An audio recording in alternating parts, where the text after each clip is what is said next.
Hey guys, Luke here from Students of History with our next unit preview of the U.S. history curriculum, and this time we are looking at sectionalism and reform. This is an important era in the lead up to the Civil War, looking at these reform movements as specifically abolitionists and their role in pushing for the end of slavery.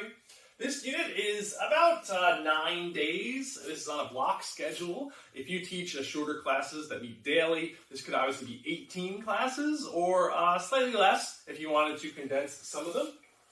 But let's look at some of these things. Day one, sectionalism and the Missouri Compromise starts things out. That's really the beginning of this era. Kids are going to make maps of the Missouri Compromise, the Compromise of 1850, the Kansas-Nebraska Act, really seeing how those maps changed the United States as the United States grew, and the role of the politicians who really negotiated to keep that fine balance of states that allowed enslavement and states that did not. Then day two steps back a bit to look at the Amistad Case and the Africans that rebelled along that ship. The Amistad sued for their freedom and won in the United States court system. And looking at that as kind of a springboard of the abolitionist movement. So then students next start looking at Frederick Douglass, start looking at some primary sources of Frederick Douglass's important role in the abolition movement of the United States. The next day they're looking at another important abolitionist, William Lloyd Garrison, and they'll be looking at primary sources from his newspaper, The Liberator.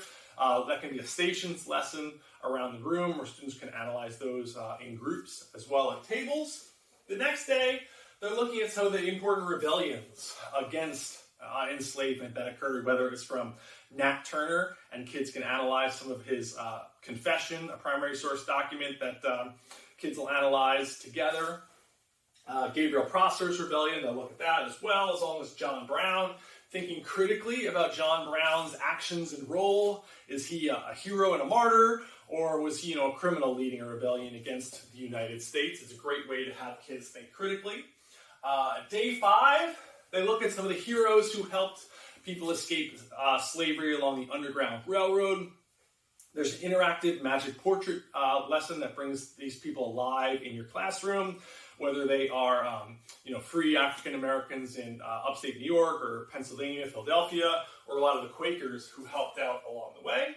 Harriet Tubman, we spent a whole day looking at her and her role along the Underground Railroad and elsewhere. We look at some primary sources from her so kids can really get a full picture of who she was during this period. For the next class, they look at reform movements. So besides the abolitionist movement, there are a lot of other progressive movements at this time period, whether it was women fighting for suffrage, the right to vote, ever since the Seneca Falls Convention in 1848, or prison reform, or horseman education reform movements that came about during this era, the temperance movement that began. Kids are going to be working in groups for this reform movements one and designing a magazine cover to represent their reform movement. It's a great creative project that they can use there. Spend a day on review. There's review games, review activities. There's a great unit guide that kids can use that covers the whole unit as well before they move on to the test. There's, just like every other unit, there's an editable test for this one. There's also another one that you can use for retakes if you want to have students take a different test for that one. And there's a Google Forms version. So if you want to have the kids take the test online and get their grade right away, that's there for you there as well. Each unit also has distance learning resources all in one spot right there.